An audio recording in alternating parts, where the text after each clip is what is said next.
What does it take to grow a team from 20 people to 170 and revenue from millions to $1 billion? Today's guest knows because he's done it. For over 3 decades, he's been an entrepreneur, a leader, an advisor, and a fierce competitor. At Salesforce, he built customer success into a powerhouse. Now, as head of customer success at LinkedIn, he's proving that retention isn't won in the boardroom. It's won long before. And he believes adoption is the gateway to value, that advocacy is priceless, and that you should never, ever be shy about marketing your achievements. This is a conversation about work, life, and winning on both fronts. Join the conversation on LinkedIn, and don't forget to subscribe to the Coach to Scale YouTube channel. Let's go. Welcome to Coach to Scale, how modern leaders build coaching cultures. I'm your host, Matt Bonelli. Join me as we build a community of like-minded professionals who share the belief that effective coaching improves the performance of every team member. Our mission is to help leaders become better coaches.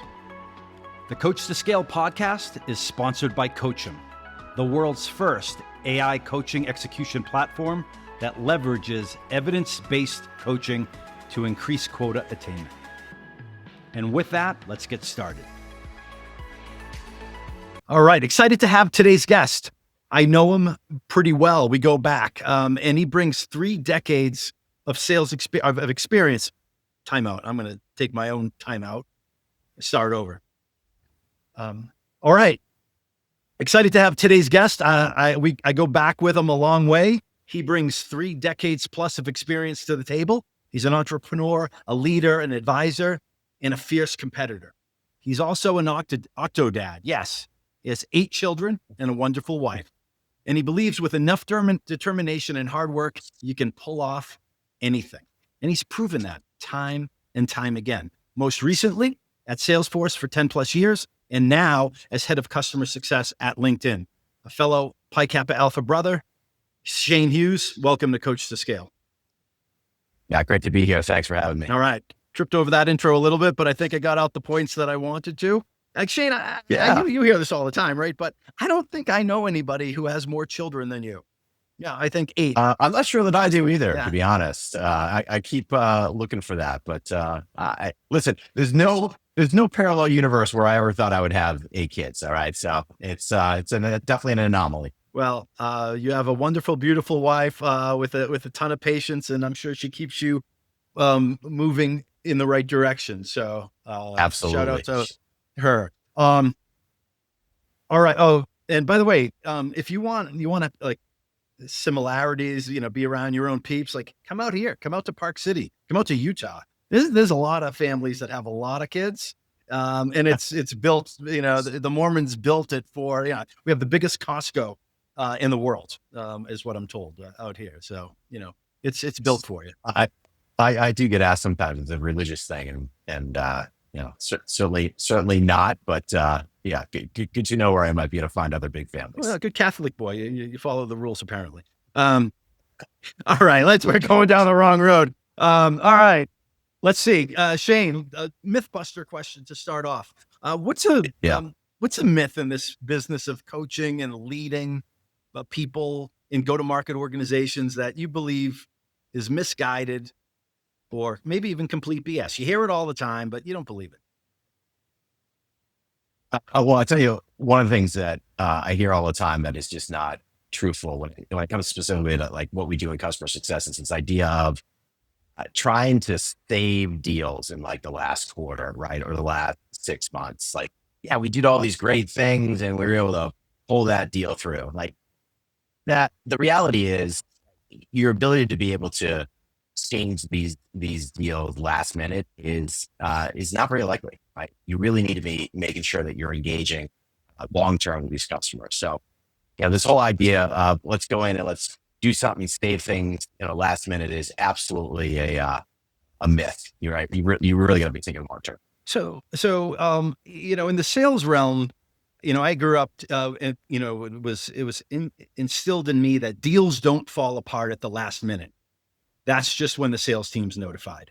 That deal fell apart, days, weeks, months before, but it's not until that last day of the quarter when someone finally has to, share the bad news, maybe with someone that they actually respect and like, but they're not buying. And then, oh boy, and as it rolls up to senior leadership, it's like, oh, that deal pushed or that deal died at the last minute. And what you're saying is, it's same in customer success. That renewal didn't die. That did not happen at the end of the quarter. That renewal, that customer decided not to renew a while back. Would that be fair? Yeah, absolutely. And if you're trying to change that sentiment with 3 months to go or even 6 months ago, you've already screwed up something, right? You've already missed the fact that your stakeholders maybe have moved on, that you haven't been articulating value consistently, that they've already made internal decisions to do something else, right? So deals are won or lost months away, right? Deals are won or lost ultimately shortly after you sell the deal to begin with, right? And getting that customer set up for success. But this idea that, hey, here's all the cool things that we did this quarter to save these deals, definitely a myth, right? The things we did 4 or 5 quarters ago are what ultimately help save those deals or bring those deals over the line now. All right. So let's talk about that a little bit. So with customer success, the companies that are doing it right, what are they doing? And the companies that are doing it not so right, where are they focusing? I think the companies that do it right are focused on proactive engagement with customers. Okay. And so that means that, again, you're not just waiting to the end of a deal to engage with customers. You're consistently engaging with them from the moment a deal is sold, right? You are focused on what their business objectives are as a customer and helping them create the programs to be successful to achieve their business objectives, right? And you're doing that consistently throughout the term of the deal with a customer. Great companies are also using data more and more to figure out who are the customers that I need to engage with when, right? And then I think it's all about an art of how do you align the right resources internally with the right customers at the right time. And so, Shane, is there a leading indicator for this? Something that a signpost that says the team is going in the right direction, so that you don't get surprised at the end? Yeah, I mean, I think there's a variety of key data points and factors that at least we certainly look at, and I've seen looked at kind of consistently throughout my customer success career. It starts with some basic things like, are people using their licenses? So those data points around, have they activated licenses in a kind of a SaaS world? Are they then using them? So there's the adoption signposts, right? And then when you have the activation and adoption, you then also need to be thinking about, do they actually understand the value that the product is providing towards the business objectives? And so that's that concept of being able to articulate and prove value. And then you also need to do that with the right stakeholders, right? You need to be making sure you're getting that information to the key executive sponsors, stakeholders, and champions. Does adoption equal value? It does not equal it, but it's a prerequisite to it, right? So you need to be using the product in order to achieve value, but they are not the same thing, right? I used to have my sales teams in the CRM. It was built into the comp plan. You have to use CRM, right? So they did a great job of putting in all their activities, and we had a whole bunch of stuff going into the CRM.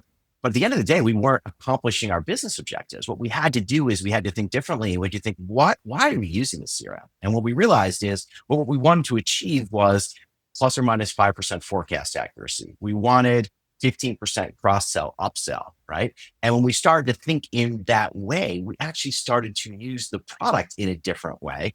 And we then started to realize value, right? So it was a great example where we had lots of adoption, but weren't getting at value until the sales executive, which was me in that case, stepped back and said, look, this is what we need to achieve.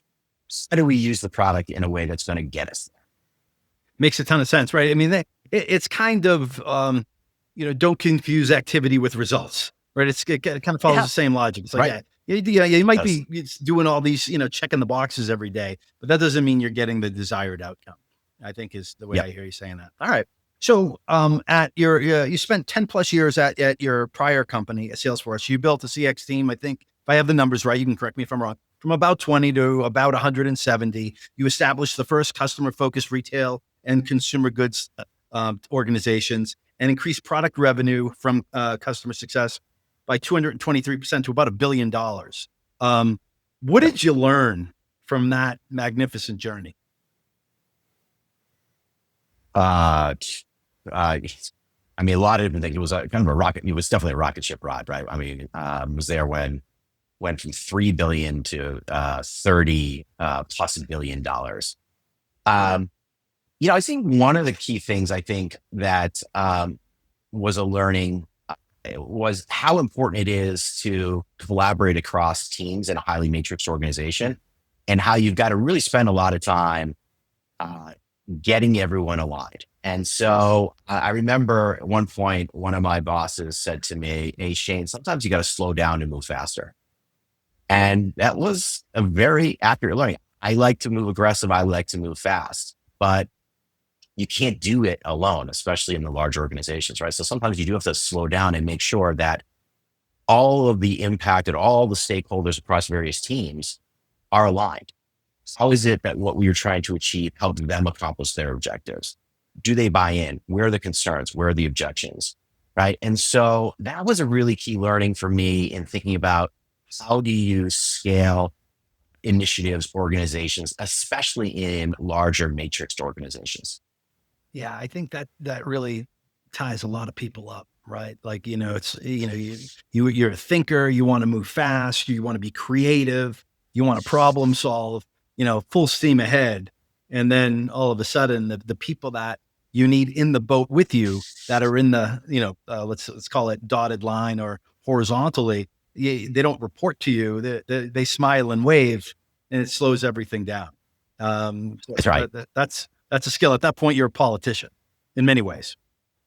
Yeah, yeah. I call it a full time Yeah. lobbyist is kind of the term that I use.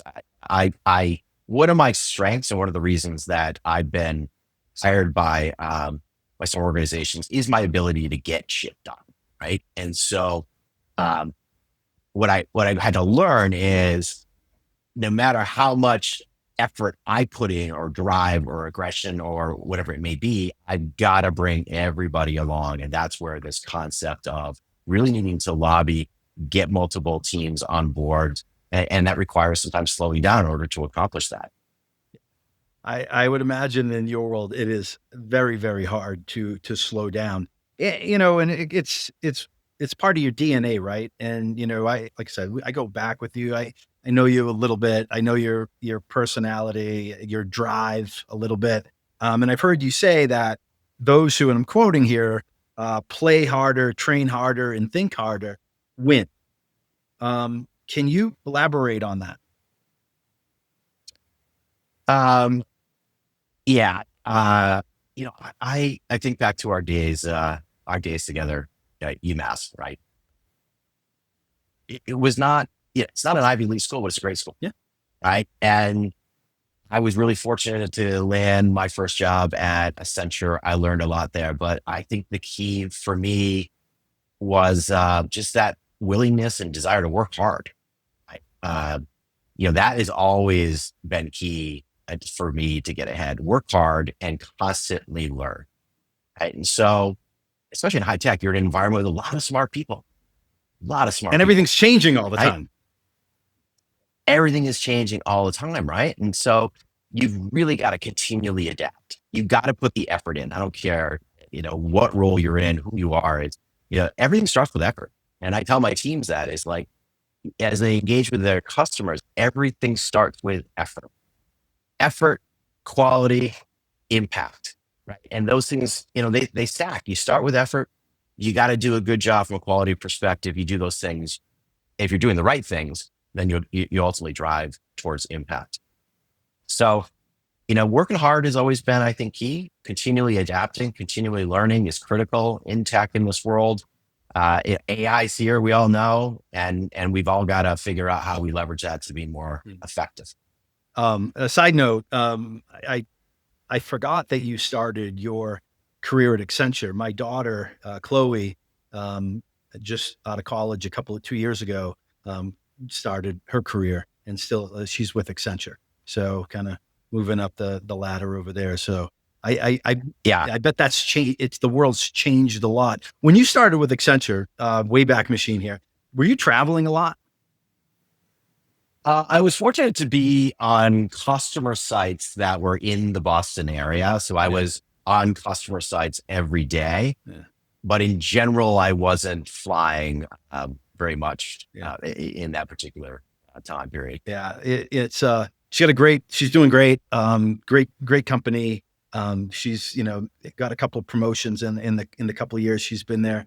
The only thing I'm not excited about, so this is me, not her, but like, it's a lot of it's Zoom, even like clients, I don't think she's spent one day off the bench, 3 different projects or so, but it's, yeah, Yeah. too much Zoom. Anyway, I Yeah. digress. That's a whole nother episode about the Zoom world, I bet. Um, It's definitely changed. so, a recent post that you put out talked about sales success stories starting with curiosity. And that if I read it right, that you respect leaders who encourage people to be perpetual students of the client's world. Yes. Can you explain that a little bit, and also provide an example of what informs you that someone who's in your organization is indeed that curious person, and is a perpetual student of their client's world? Yeah. So I would start with, if you are any of the work that you're doing, you should understand how that contributes to a customer success as well as your internal team success. I think for me with customers, curiosity starts with, what are they trying to accomplish? Why did they buy this product? What business objectives are they trying to achieve through the use of your product? Right? It's not just about getting people to use it. It's like, all right, why are they using it? And that is key to helping a customer be successful. Now, to understand what the real business objectives are, you got to be engaged with the right people. Right? You got to be engaged with those leaders who are responsible for what those business objectives are. And you've got to ask them and probe them with questions to really get at, what are you trying to achieve? What are your challenges that are preventing you from achieving it? And then you've got to really be able to figure out, how can I make recommendations that can help insert your product to be that solution to achieve the business objectives?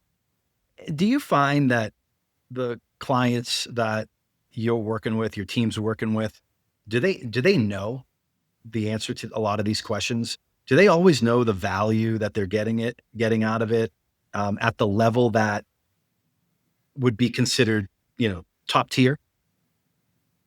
No, they often don't, right? Which is often surprising, right? And I've seen it surprise many of my team members even, right? That we'll go in and we'll engage with a customer, and you ask them, hey, what are the business objectives you're trying to achieve? And sometimes we've gotten silence. And that could be either because they weren't involved in the original decision, right? They may be new, right? Or they may just be thinking about, well, we bought it, we're using it, but have never really thought about why. And it is shocking how frequently you run into that. I would run into that at Salesforce as well, where many customers had not defined, what does success look like for us? What are we really trying to achieve? How do we measure that? And who is responsible and accountable from a business perspective to help ensure that we are accomplishing these things, especially with software technology, because a lot of the software and technology is owned internally by IT, right? And IT has often different objectives than the business. I think the best IT organizations are supporting business Yeah. organizations and helping make sure that they are achieving their business objectives. But that's not always the case. So, do you think that, um, not knowing the answers to those questions, uh, can lead to a higher level of complacency in the go-to-market teams and the customer success teams, the sales teams, et cetera, especially at behemoths? like LinkedIn and Salesforce. Yeah, absolutely. And what happens then is you have teams that are just executing on activities without impact, like much what you said earlier, right? If you don't know what the purpose is of your product or technology within your customers, then you're just really spinning your wheels doing activity, right? You're not necessarily focused with the customer on how you're maximizing the impact that your product can have on helping achieve those business objectives. Yeah. Yeah. I, being at Oracle for so long, 62 and a half quarters, when you work there, you measure your life in quarters. Um, you know, people would say the knock sometimes was, oh, you didn't have to sell. Like, it sold itself. By the way, it never felt like that. I'm sure the Right. name helped, but it never felt like it sold itself, or the number account made up for that. But um, I do believe that there can be a level of complacency in these larger companies, these market leaders. But there's, on the flip side, there's also an unbelievable advantage to be able to be curious and ask the questions, because you're more likely to get your questions answered and be able to go deeper. The problem is you don't always have to go deeper, is the way I see it. And if you don't have to, I'm not saying we're bad people, but like, we can be lazy and just lose the edge if we're not continuing to be disciplined in our curiosity. And I don't know if when you think about the top performers in your organization, I guess here's the question coming out of all this. When you think about the top performers that you've led over time, how much is of that top performance and that consistency is that there's consistency in their approach, in their edge, and they always cross all the I's, cross all the T's and dot all the I's, and they don't succumb to laziness. It's a long question. Yeah, there are common traits in those top performers, especially when it comes to like this topic of curiosity, right? I think I consistently see top performers are always asking questions of their customers, even the things like we talked about, understanding what the business objectives are. You can do that once, but the reality is the pace at which the world is moving today is extremely rapid, and so things change often. And so the best performers aren't just asking that and finding it out once; they're doing it every quarter. They're sitting down with their customers and saying, "How are things going? What has changed for you? How has this impacted your business objectives?" Right? Um, and they're also asking more questions around what can we do 1% better? What can we tweak? How can we take what we've already done here and push and make it a little bit better? That is a challenger mindset, right? That's a challenger type of mentality. And not all people have that. Because you could get yourself in uncomfortable situations, but uncomfortable, I think, is good. Yeah. Sitting down with a customer and having a conversation around, hey, here's how much value I think we help deliver for you. So we at LinkedIn, we've got a sales navigator product, and it's helps influence revenue. Mm-hmm. And sometimes we sit down with customers and say, the use of sales navigator within your sales team helped influence $100 million in close one business this quarter, making up the number. Okay. Now the customer may look at that and they may say nothing. Well, the best people are curious and they'll push and say, tell me what you think. Does that number seem realistic to you? And actually, if the answer is no, that's actually a good answer. Absolutely. Because let's go further. Let's talk about, all right, well, what do you think it is? Right? Why do you think 100 million is not enough? Well, I don't think we should be considering this activity in Navigator's influence. Okay, that's good. All right, well, what if we remove that and now it's $75 million in impact? Like you're having this ongoing dialogue that is a question and answer, curiosity, challenging type of dialogue that I think really speaks to the best attributes of sales and success professionals that I've worked with. Yeah, there's no bad answer when you ask the question. They're going to either, oh yeah, agree, that's about right, or Shane, I'll tell you what, don't hold it against me in the next renewal, but probably 200 million, or 75 million. Either way, when you put in whatever, making up a number, $5 million deal in front of him, maybe you're not going to have to give him that extra 5.5 points. This like when they start putting numbers next to the value that they're getting. So, Yep. You said in our prior conversation, again, I'm paraphrasing. I don't want to put words in your mouth unnecessarily, but you said a customer who renews is valuable. A customer who advocates is invaluable. How do you cultivate these raving fans or these advocates? Well, I think it comes back to that curiosity and focus on did we help a customer accomplish their objectives, and it really comes down to individuals that you are helping make successful.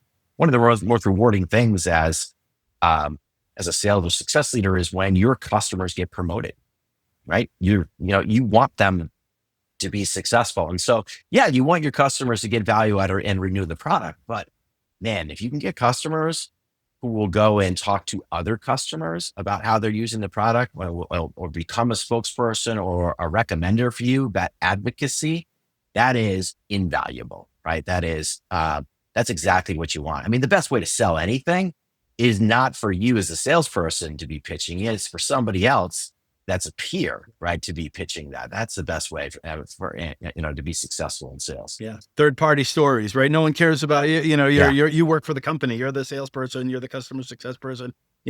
How are other people like your buyer? How are other people like them leveraging and benefiting, et cetera, et cetera? They care much more about that. Wouldn't you agree? Yeah, that's right. Absolutely. So, let me ask you this question. It's a little bit of a softball question, but I like asking it. I like hearing the different answers. You have a lot going on, right? You had a great start to your career. You worked at a great company, Accenture. You started your own company, went really well. You've had a phenomenal career. You also have a phenomenal family, right? Like eight kids, right? It's not insignificant. That's a huge, huge, huge responsibility. What drives you? Well, I mean, certainly the family aspect drives me. Is that it's a large family, and my profile is like I'm a provider, right? I am somebody who is very much driven and motivated by trying to provide for my family and give them as good a life and opportunity as possible. So, like at home, I'm driven by how can I help my family be successful, and ultimately, even how can I spend more time with them at some point outside of work to be able to do that. So work funds that, right? It's the funding mechanism to make those things happen. And then I think in the work environment, I'm driven also by helping make others successful, be it customers or my team members as well, right? And I think you and I talked about this concept of be versus successful, right? There is a difference. Say that again. Successful versus what? What was the first one? Happy versus successful, right? This concept of, and so, for me, I think a lot of the driver and motivation is to help the family be successful, customers be successful, individuals be successful on my team. And, the definition of that can differ for each of those folks as well. All right. So you're heading up customer success at LinkedIn. Everybody knows what LinkedIn is, but can you talk a little bit about what drew you there and what you love about working with your team and what you're doing today? Yeah, so I would say much like my time at Salesforce, I believe that actually both companies are companies that are trying to leverage their platform to do good in the world, right? So if you look at LinkedIn's mission, it's all about how do we create economic opportunity for everyone. So both these companies have bigger visions than just selling product. And I respect that. And to be frank, like growing up on the East Coast, we don't really have a lot of that mentality in business, or at least didn't for a long time.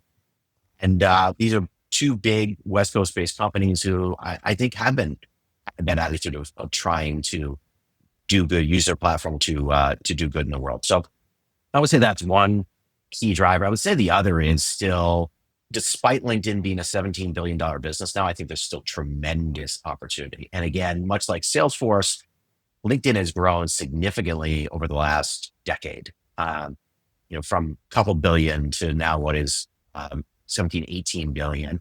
And I think there's still a tremendous amount of opportunity, especially as we look at a future that is an AI driven future that is dependent on good quality data. Well, LinkedIn's special sauce is that data, right? So there's a tremendous amount of, I think, growth potential, which very much excites me as well.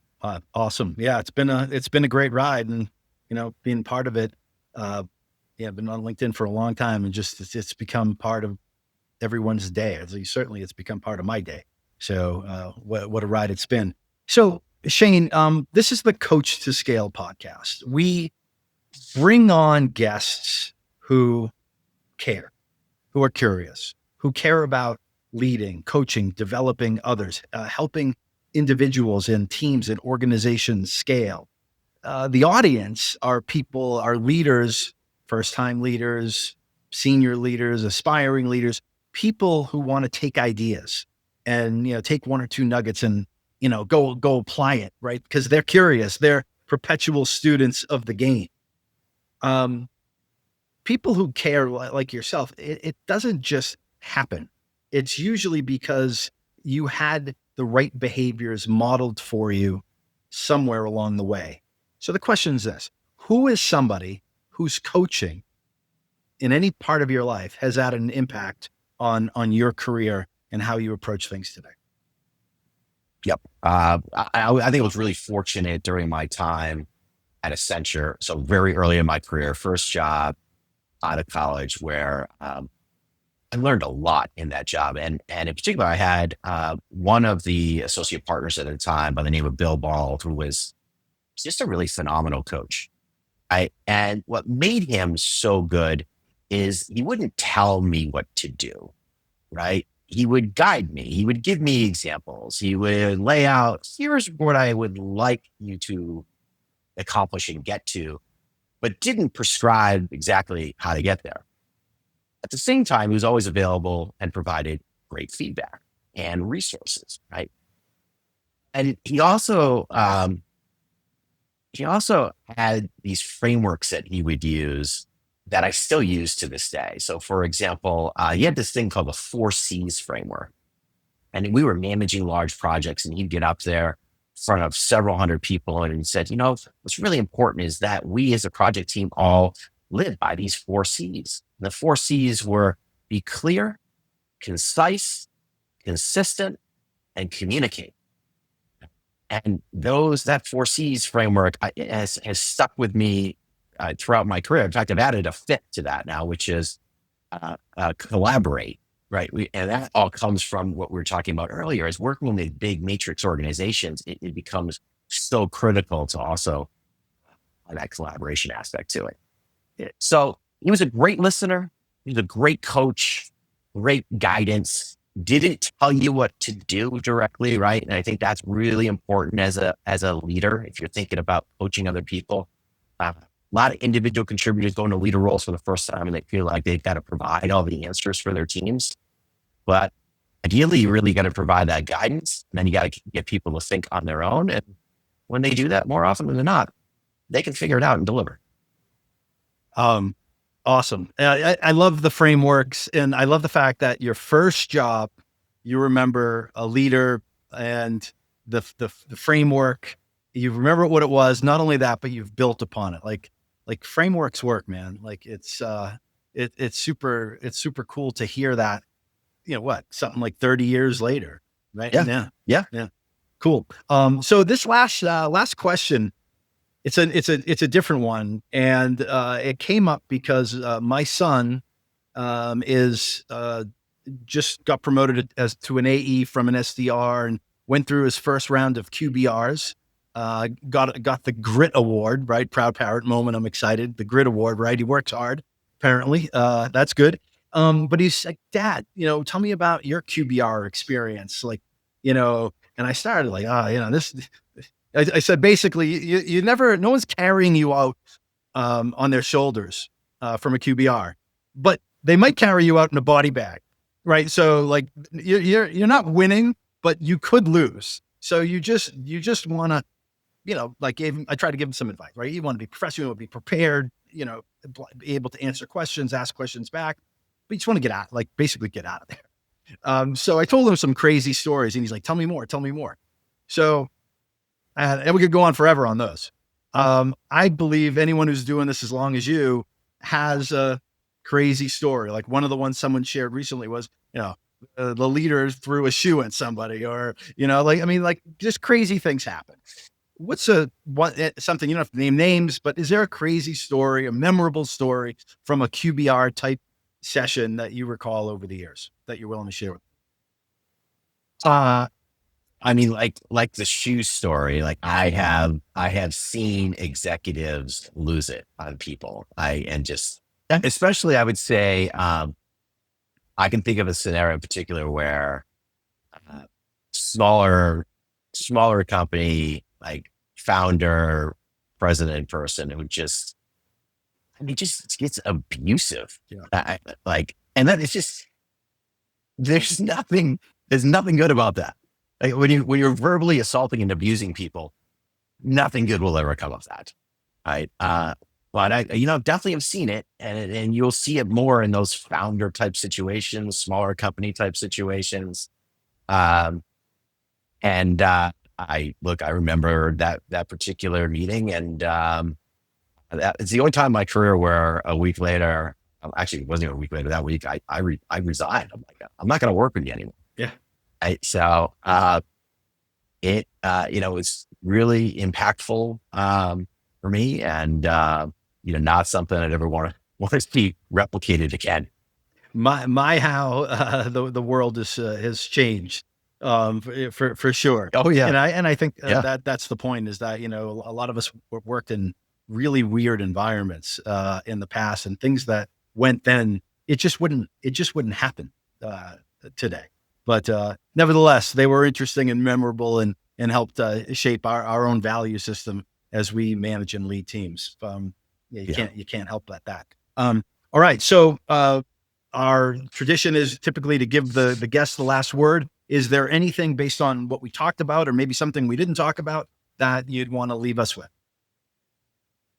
Well, yeah. Since you were on the QBR theme, and they're painful type of items, but there's something that's, I think, really important about the concept of either a QBR or in general communicating what you do, right? And so one of my learnings um, is it is critically important that in any role that you're in, whether you're managing a team or as an individual, that you really focus on marketing your achievements and managing stakeholder expectations. Right? You cannot assume throughout your career that just because you're doing a great job, that others know it, right? You can't assume that because your customers are using the product, that they actually understand the value behind it. Mhm. And so this concept of, and it's a newer concept for me in the last couple of years, this concept of everyone needs to be thinking about what are you doing to market your achievements and manage your stakeholder expectations, I think is really, really, really important at any level. And this isn't about getting promoted, but it's about making sure people know.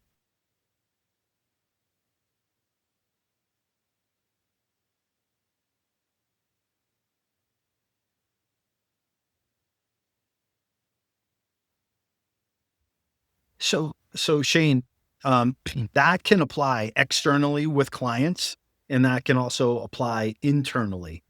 Can you talk, like, what's an example made, if you feel comfortable, what's an example of marketing your achievements and managing stakeholder expectations that you've seen work? And here's the kind of the question behind the question, the concern behind the question. A lot of folks that I talk to seem reluctant to toot their own horn, or they perceive it as tooting their own horn. So to hear from someone like yourself, head of customer success, like LinkedIn, great career, like what is an example, and how do you um, expect someone to present that in a way that's professional, and something that was like, wow, that's cool, versus someone who's a blowhard and blowing their own horn?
So is it like this? Is it analogous to, hey, we think our technology has helped you, pull in, ring the cash register for another $100 million. What do you think? Can you respond and react to that number? Is that too high, too low, just right? Is it the same thing? Do you ask the same question of your manager? This is the value that I think I bring. Here's what I've done. Here's the value I think. What do you think about that?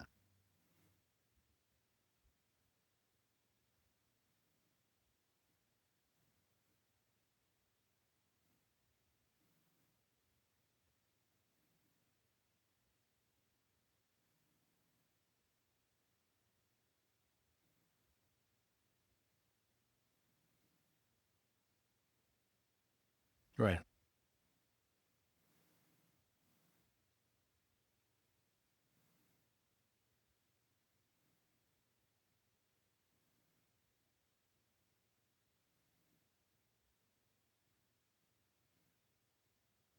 Man, excellent. Yeah. Yep.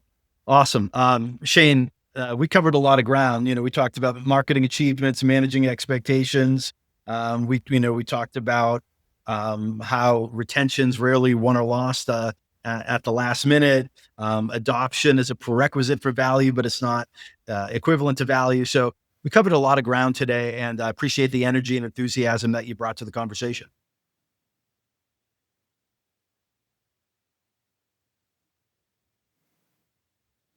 All right. And everybody out there, thanks for watching. Thanks for listening. Engage with us on LinkedIn. Let us know what you like. Let us know what you'd like to see more of. And don't forget to subscribe to the Coach to Scale YouTube channel so you don't miss an episode. And until next time, coach them if you want to keep them. We hope you've enjoyed this episode of Coach to Scale, How Modern Leaders Build Coaching Cultures.